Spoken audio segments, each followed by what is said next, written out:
सिद्धाणं नमो आयर्याणं नमो अज्ञायाणं नमो लोये सव्यसाहूणं।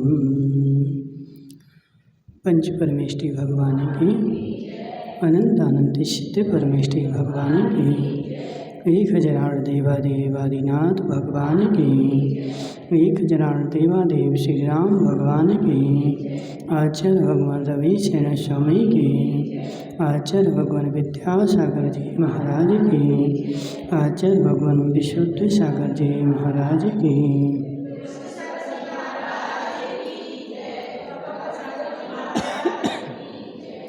यहाँ पर पद्म पुराण चल रहा है और जिसमें कल अपन देख रहे थे कि राजा जनक के लिए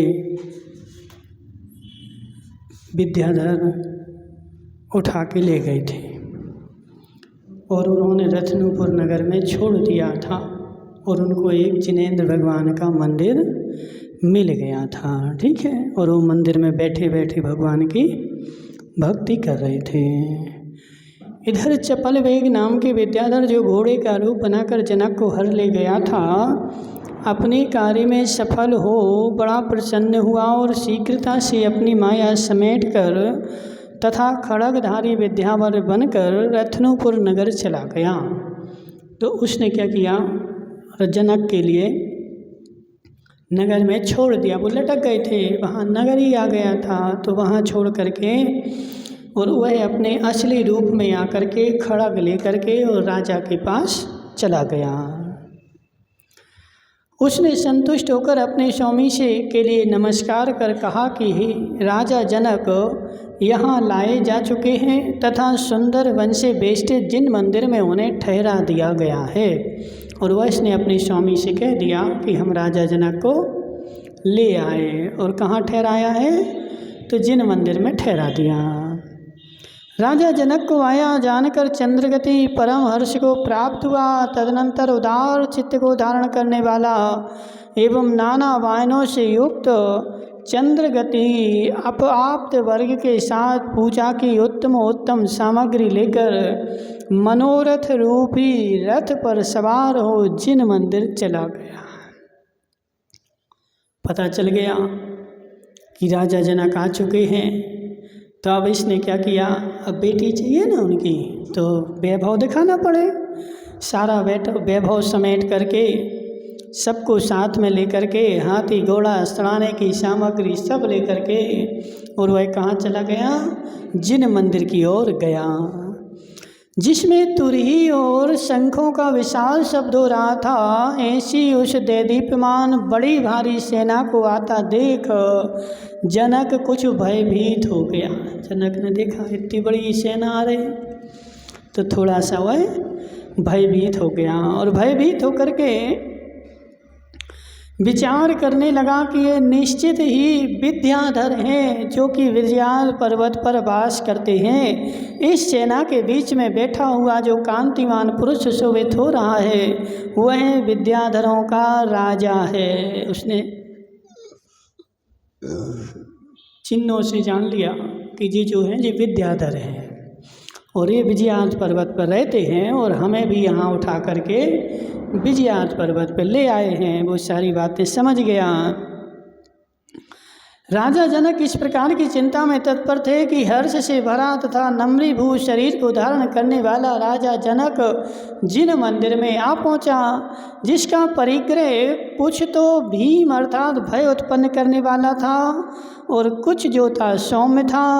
राजा चंद्रगति ने भी भक्तिवश उत्तम पूजा कर विधि पूर्वक जिनेंद्र भगवान को नमस्कार किया। चंद्रगति ने भी क्या किया, राजा जनक को दिखाने के लिए भगवान की पूजा करी। ठीक है, अब वो उससे मिलेगा। ठीक है, गुणगान करते समय उसने कहा कि जो तीनों लोकों के लिए वर देने वाले हैं, अतिशय पूर्ण पूजा के करने में चित्त धारण करने वाले मनुष्य जिनकी स्तुति करते हैं, इंद्रादि श्रेष्ठ देव जिन्हें नमस्कार करते हैं, जो अक्षय अविनाशी सुख के धारक हैं, ऐसे जिनेंद्र भगवान हे भव्यजन सदा प्रणाम करो। भगवान कैसे हैं? कैसे हैं भगवान बताओ? है देव जिन्हें नमस्कार करते हैं, समस्त प्रकार की उनके पास ऐसा सुख है जो अविनाशी है, उनका सुख कभी भी नाश को प्राप्त नहीं होगा। तो ऐसे भगवान को क्या करो? सब लोग नमस्कार करो। तदनंतर वह जो था कौन? चंद्रगति भगवान की स्तुति कर रहा था और स्तुति करते करते गा भी रहा था, बजा भी रहा था, गा बजा करके बढ़िया स्तुति कर रहा था। और स्तुति करने के बाद तदनंतर दैत्य राज्य के इस प्रकार गाने पर सुंदर शरीर को धारण करने वाला राजा जनक भय छोड़कर जिनेंद्र देव के सिंहासन के नीचे से बाहर निकल आया। अब वो छिप गया था, काहे के कारण? डर गया, इतनी बड़ी सेना आ रही है तो हमें वो घोड़ा उठा के लाया, और ऐसा नहीं हो कि जैसे सेना हमें मारने के लिए आ रही हो। तो कहाँ छिप गया? जिनेंद्र भगवान के सिंहासन के नीचे, यानी इतना बड़ा सिंहासन था कि पूरा आदमी वहाँ छिप जाए। ठीक है, जगह थी। तो वहाँ से उसने देखा कि जे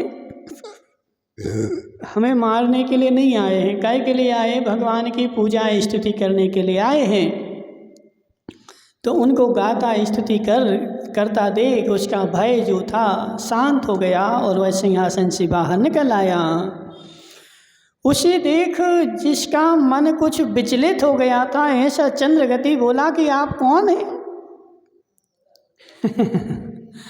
देखा, पता भले लेकिन ऐसे बता देंगे तभी गड़बड़ हो जाए।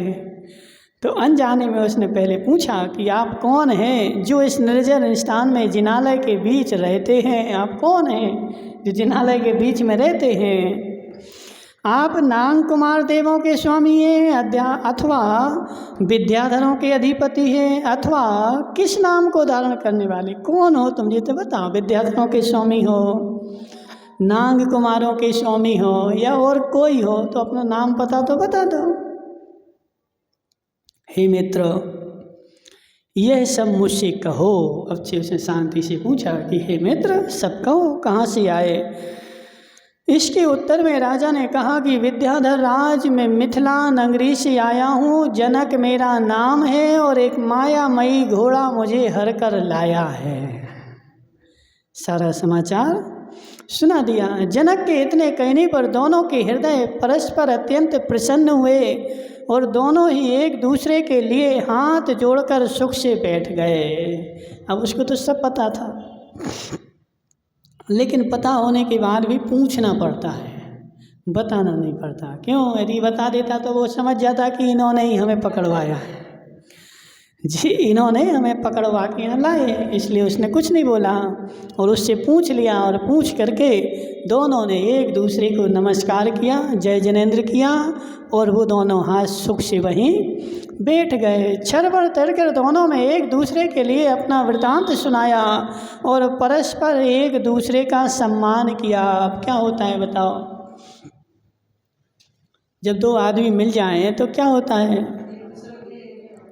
ट्रेन में जा रहे हो, ट्रेन में शिखर जी जा रहे, पंडित जी ट्रेन में बैठे हो, सामने वाली सीट पे कोई और बैठा है, तो क्या होता है? तुम कहाँ से आए, कैसे आए, क्या करते हो, कहाँ रहते हो, तो सारी कुशल वार्ता होती है। तो ऐसे वो दोनों मिल करके एक दूसरे ने एक दूसरे का वृतांत सुनाया और सुना करके एक दूसरे का सम्मान किया। इस तरह वे परस्पर विश्वास को प्राप्त हुए और तदनंतर बीच में ही बात काटकर चंद्रगति ने कहा कि हो, मैं बड़ा पुण्यवान हूँ कि जिसने आप मिथिला के राजा के दर्शन किए। हम जो है पुण्यवान हैं, तुम पुण्यवान नहीं हो। अपन होते तो क्या बोलते? तुम पुण्यवान हो कि तुम्हें हमारे दर्शन समझ रहे ना? लेकिन उसने ऐसा नहीं बोला। उसने क्या बोला? मैं पुण्यवान हूँ जो मुझे तुम्हारे दर्शन मिले। ठीक है जी। सब कलाएं होती, बात करने के लिए भी कलाएं होती हैं, बात करने के भी शास्त्र होते हैं, कैसे करना है। हाँ हाँ हाँ, जैसे आलाप पद्धति है। आलाप का मतलब क्या होता है? बोलना।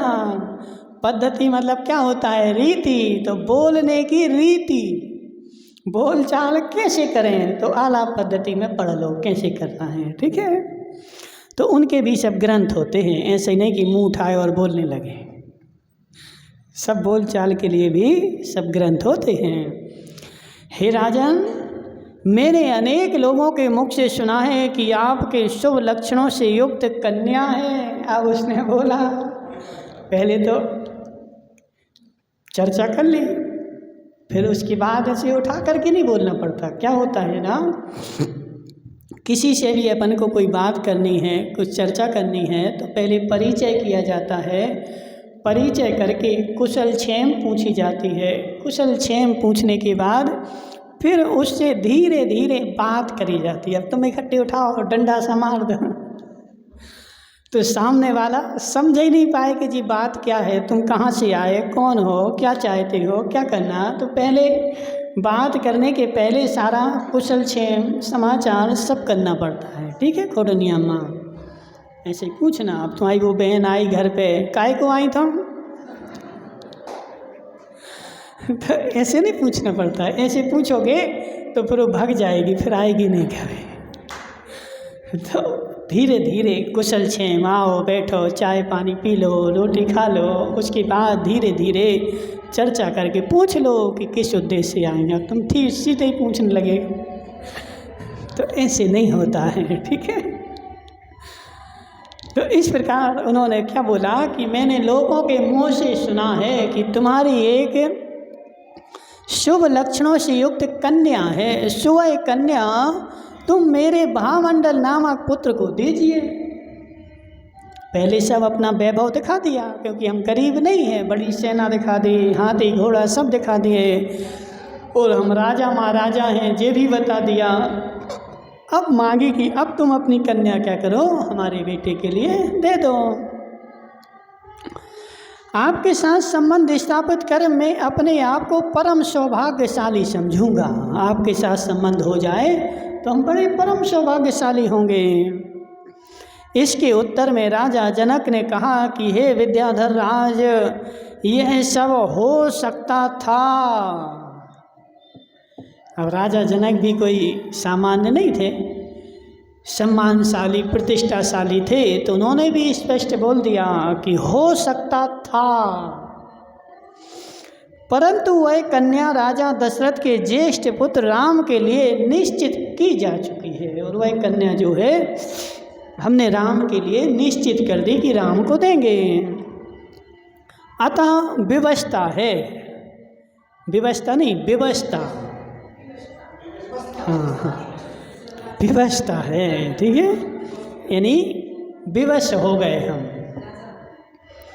मित्र चंद्रगति ने कहा कि वह कन्या राम के लिए किस कारण निश्चित की है। इसके उत्तर में जनक ने कहा कि यदि आपको कौतूहल है तो सुनिए, मैं कहता हूँ।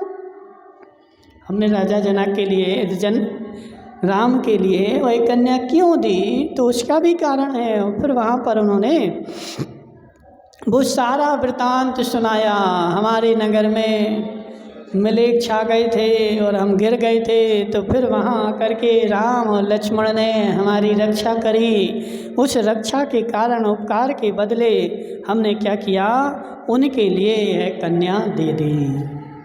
सब सुना दिया, ठीक है। तदनंतर जिनके मुख पर अंधेरा छा रहा था, ऐसे विद्याधर बोले कि अहो, तुम एक साधारण मनुष्य हो और तुम्हारी बुद्धि ठीक नहीं है। अब उनको क्रोध आ गया। क्या है, जो तुच्छ व्यक्ति होता है उसकी बुद्धि भी तुच्छ ही होती है। जितना पुण्यशाली होगा, जितना तुच्छ होगा, उसके विचार वैसे ही होंगे। अभी यहाँ पे बता रहे हैं, क्या बता रहे हैं, तुम्हारी बुद्धि ठीक नहीं है। कहाँ तो राम और कहाँ मेरा बेटा भामंडल, विद्याधरों का स्वामी, और वो भूमि गोचरी। कोई सोना छोड़ करके और पीतल गले में पहने तो मूर्ख कहेंगे। तो ऐसे बोल रहे कि तुम्हारी बुद्धि ठीक नहीं है, एक बार सोच लो। राम ने मलेच्छों को पकड़ा, इससे क्या हुआ, उनको परास्त क्षुद्र तो मनुष्य भी कर सकते, मलेच्छों को पकड़ा तो कौन सा बड़ा काम किया। कौन सा तुमने तीर मार दिया? मलेच्छों को पकड़ना कोई बड़ी बात थोड़ी है, वो तो एक सामान्य मनुष्य कोई भी पकड़ ले, ठीक है। मलेच्छों को निकालने मात्र से ही तुम राम की स्तुति कर रहे हो, स्वयं उनकी स्तुति नहीं है, निंदा है। क्या?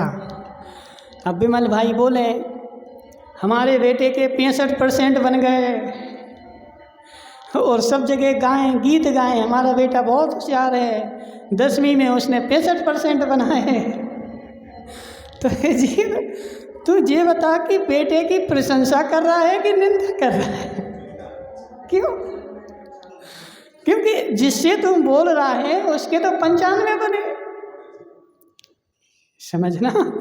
जिससे तू बोल रहा हमारे बेटे के 65 बने, उसके तो 95 बने, तो उसके सामने बोलना मतलब क्या है कि वह उसकी स्तुति नहीं है, निंदा है।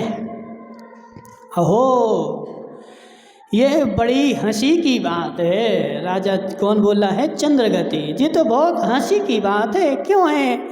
बाल की विष फल में, दरिद्र की बेर में, कौवे की सूखे वृक्ष में प्रीति होती है।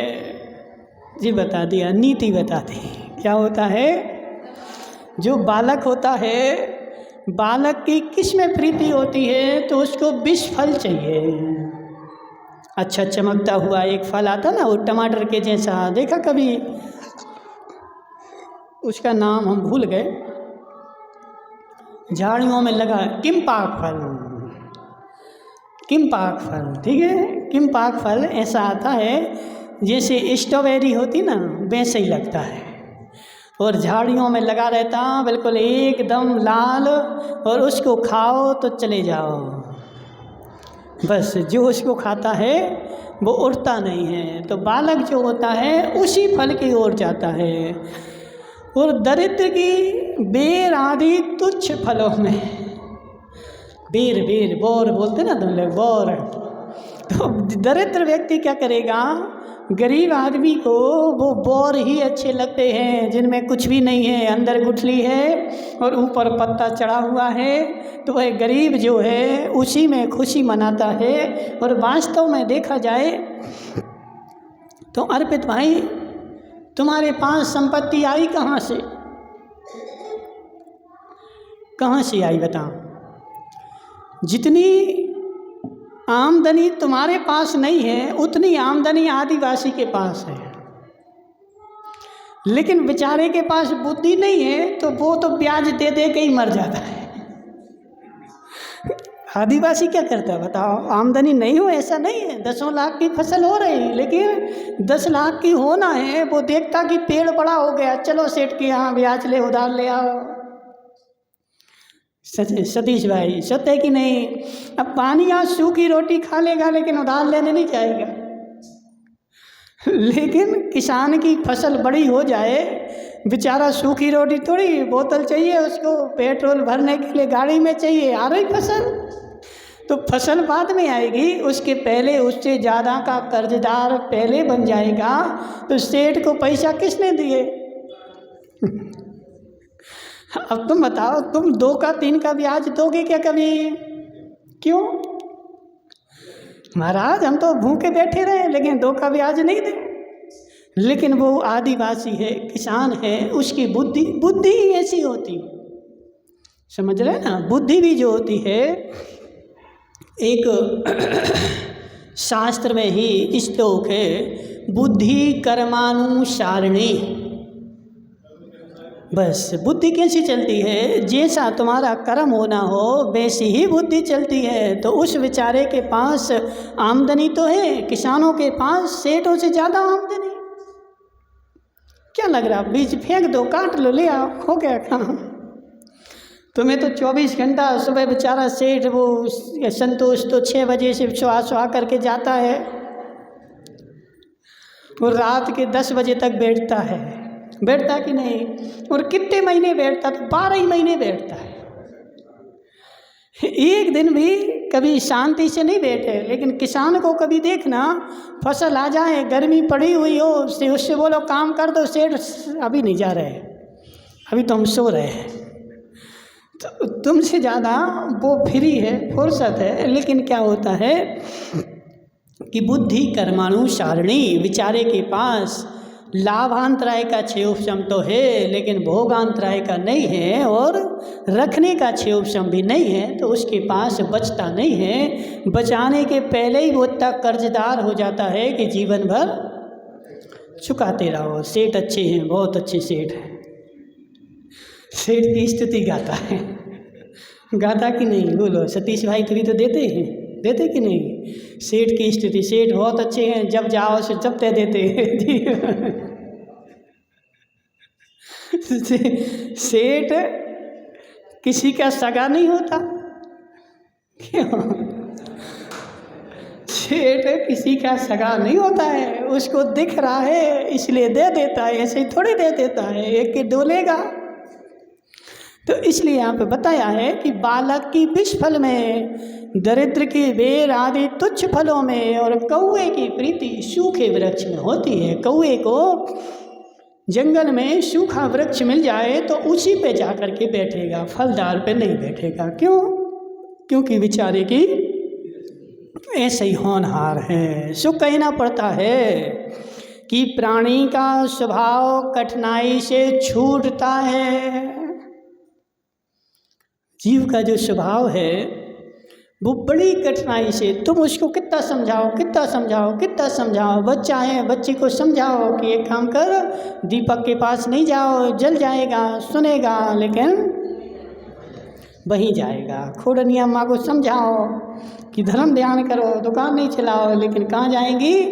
दुकान नहीं चलाएंगे। समझ रहे ना?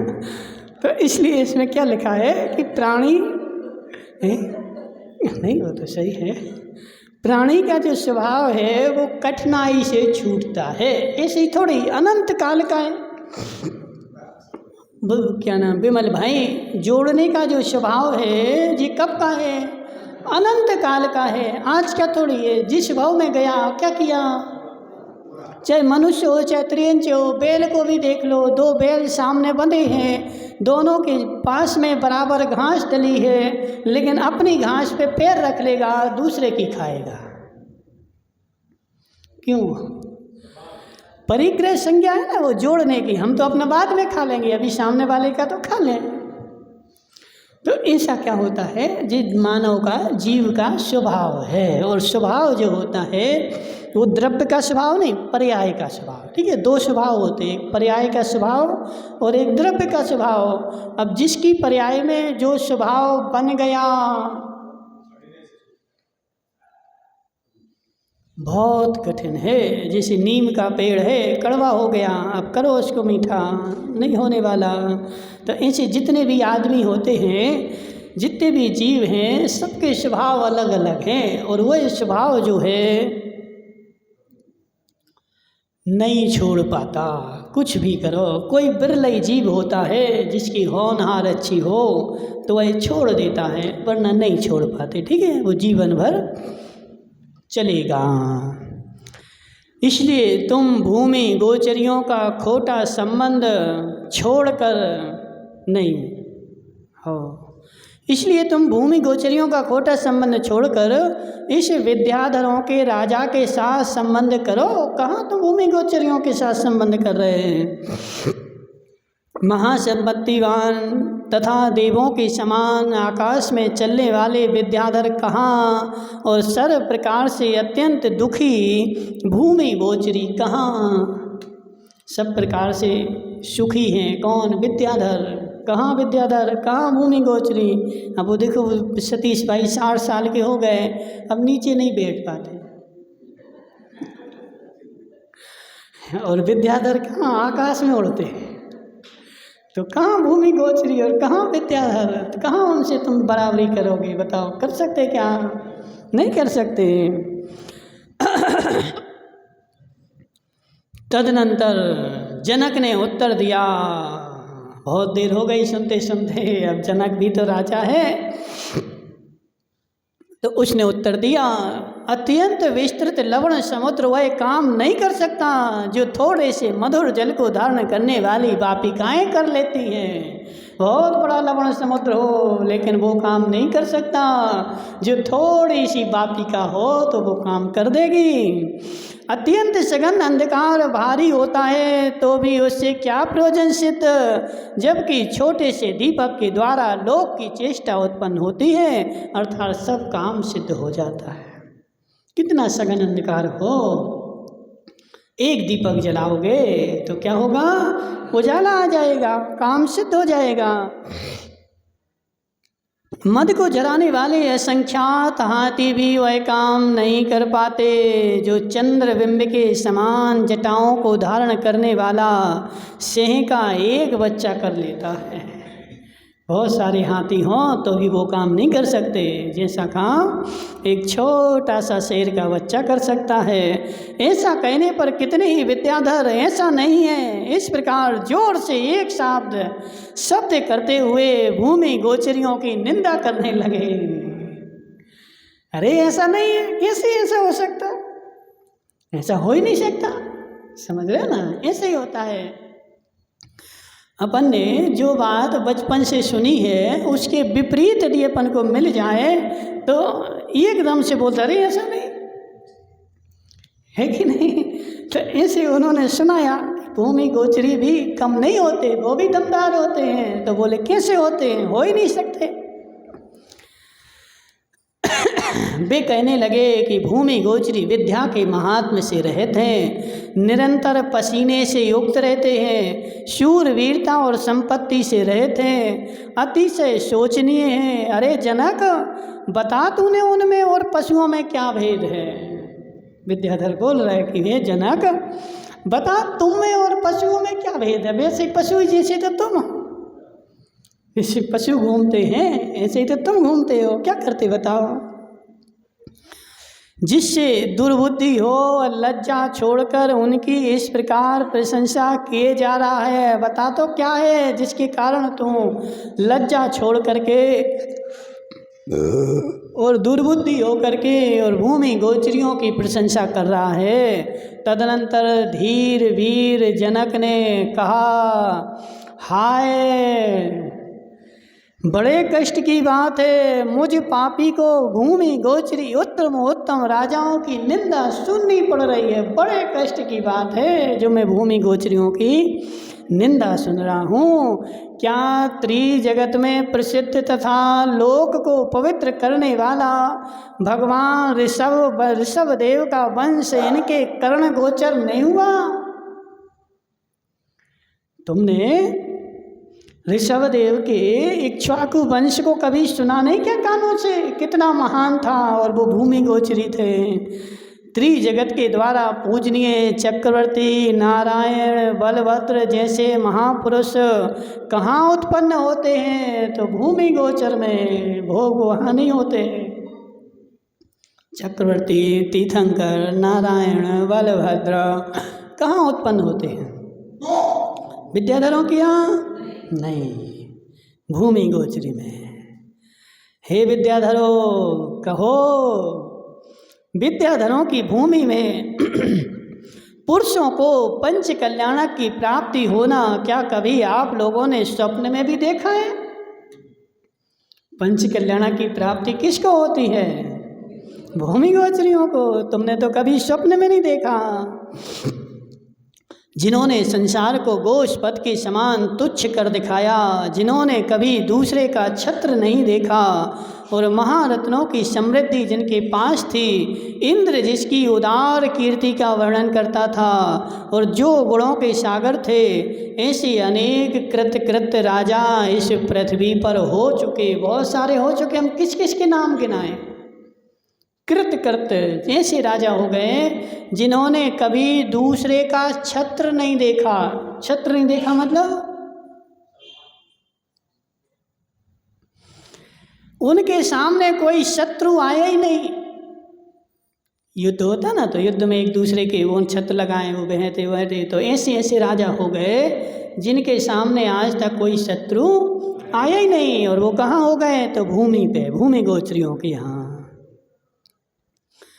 उसी इक्ष्वाकु कुल में महानुभाव राजा अरण्य की सुमंगला रानी की कुक्षी से राजा दशरथ उत्पन्न हुए, जो लोक के लिए अपना जीवन भी छोड़ सकते हैं। समस्त लोग जिनकी आज्ञा को शेषाक्षत के समान सिर पर धारण करते हैं। जिस शेषाक्षत शब्द जो होता है वो सब जगह आता है। शेषाक्षत क्या होता है पंडित जी बताओ? क्या होता है शेषाक्षत? नहीं पता।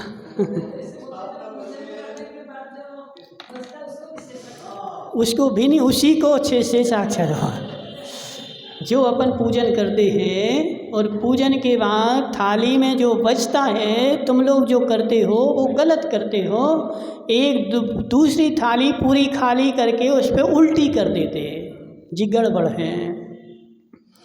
जिस थाली में से चढ़ाया जा रहा है उस थाली में कुछ द्रव्य छोड़ के आना चाहिए। कभी भी उस थाली को उस थाली के ऊपर उल्टी नहीं करना। जो उसमें बचा है वो शेषाक्षत है। जैसे गंधोदक घर पे ले जाते हो, यदि घर का लाए तो मंदिर का नहीं, वरना मंदिर के चावल तुम पूरे खाली कर दो। घर का लाए तो उसको बोलते हैं, जो पूजन करने के बाद जो अक्षत बचते हैं वो शेषाक्षत कहलाते हैं, वो मंगलभूत होते हैं। यदि घर में कोई गर्भवती महिला है तो उसके पेट पर उन शेषाक्षतों को छेपण किया जाता है, नहीं है तो अपने सिर पे छेपण कर लेते हैं। जी कहाँ लिखा है? उत्तर पुराण में पढ़ा तुमने? ठीक है, उत्तर पुराण में आया है शेषाक्षत मंगलभूत होते हैं, और मंगलभूत उनको तो ऐसे बोल रहे हैं। यहाँ पे क्या बोला कि राजा की आज्ञा को शेषाक्षत के समान सिर पर धारण करते हैं, जिससे सर्व प्रकार की शोभा और गुणों से उज्ज्वल उत्तम अभिप्राय को धारण तथा उत्तम अलंकारों से युक्त 4 दिशाओं के समान 4 महादेवियां हैं। यही नहीं, उनके मुख से चंद्रमा की जीतने वाली 500 स्त्रियां और भी उनके मन को हरती रहती हैं, जिनके राजा दशरथ के 500 स्त्रियां बोल रहे हैं। 4 दिशाओं को समान 4 महादेवियां हैं। यही नहीं, उनके मुख से चंद्रमा को जीतने वाली 500 स्त्रियां और भी अपनी चेष्टा से उनके मन को हरती रहती हैं। तो राजा दशरथ की कितनी हो गई? 504 हो गई। ठीक है। तो अब 504 में जी 4 तो जो थे ये तो महापुरुष थे, इसलिए इनका वर्णन आया है, लेकिन उनके पुत्र तो 2, 4, 5 हजार होंगे। ठीक है, 1-2 पुत्र नहीं थे। राजा दशरथ के कितने पुत्र थे? तो 2-5 हजार पुत्र तो होंगे। ठीक है, इस प्रकार उन्होंने उनकी शूरवीरता का वर्णन कहा। थोड़ा सा और पढ़ते हैं। जिनके पद्म नाम का ऐसा पुत्र है, जो लक्ष्मी जिनके शरीर पर आलिंगन करती है, जिसमें अपनी दीप्ति से सूर्य को, कीर्ति से चंद्रमा को, धीरता से सुमेरु को, शोभा से इंद्र को जीत लिया है। अब राम की चर्चा कर रहा है। जो शूरवीरता में महापद्म नामक चक्रवर्ती को भी जीत सकता है तथा उत्तम विभ्रम को धारण करने वाला है, जिसका शरीर लक्ष्मी का निवास स्थान है, और जिसके धनुष को देखकर शत्रु भयभीत होकर भाग जाते हैं। उनके छत्र किसको? धनुष को देख कर के ही, क्योंकि उनका धनुष भी कोई चीज़ तुम्हारी ऐसी लकड़ियों के धनुष थोड़ी होते हैं। तुम क्या सोचते हैं कि बाल बच्चे लेके घूमते ना प्लास्टिक के, ऐसे धनुष नहीं होते। उनके धनुष भी तनों के होते हैं। ठीक है, रामचंद्र जी का धनुष था, जो अभी आएगा इसमें, तो वज्रावर्त, सागरावर्त, उन धनुषों को देख करके बड़े बड़े राजा दूर से ही भग गए, देख नहीं पाए उनको। विद्याधरों तो दिए थे, लेकिन फिर वो तो उनको ही मिल गए थे ना। सागरावर्त और वज्रावर्त वो उन्हीं को मिल गए थे। चंद्रहास खड़ग, सूर्यहास खड़ग, जी ऐसी खड़ग होती है जिनका बार कभी भी खाली नहीं जाता। वज्र भी सामने आ जाए तो उसको भी छेद डालती है।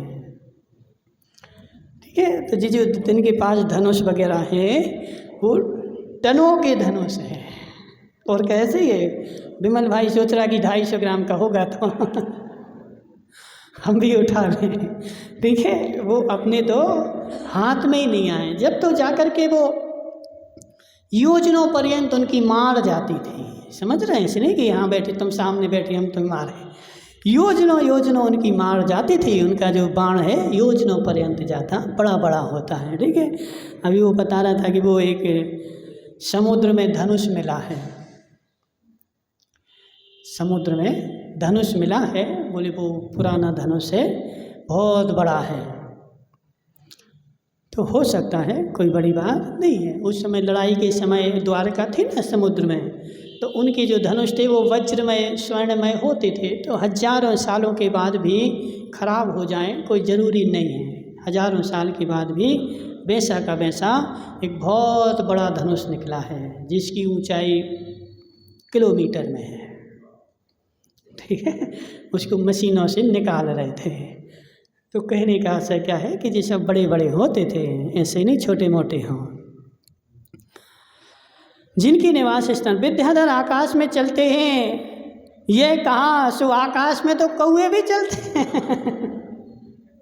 राजा जनक बोल रहे हैं कि आकाश में चलते हो तो कौन सा तीर मार दिया, आकाश में तो कौआ भी चलते हैं। इससे इसमें क्या विशेषता, यहाँ गुणों में मन लगाना चाहिए, अर्थात गुणों का विचार करना चाहिए। इंद्रजाल में क्या सार है, अथवा आप लोगों की तो बात ही क्या है, जबकि भूमि में उत्पन्न हुए मनुष्य इंद्रों को भी नम्रीभूत कर देते हैं और नमस्कार करते समय उनके मस्तक पृथ्वी पर रगड़ने पड़ते हैं। जो हम भूमि गोचरी हैं, वो एक पुराना गाना है, मैदान में अगर हम आ जाएं मुश्किल है कि पीछे हट जाएं। तो ऐसे ही बोल रहा है कि हम भूमि गोचरी हैं, यदि मैदान में आ जाएं तो इंद्र को भी हमारे सामने सिर झुकाना पड़े। और जब हम भगवान के सामने किसी के सामने झुकते हैं तो अपनी नाक पृथ्वी पे रगड़ लेते हैं। हम ऐसे हैं, तुम क्या कर सकते हो। तो ऐसा उन्होंने कहा, और ऐसा कह करके अब विद्याधरों को फिर से गुस्सा आई, और गुस्सा में क्या बोलेंगे तो देखेंगे कल। ओम नमः सिद्धेभ्यः।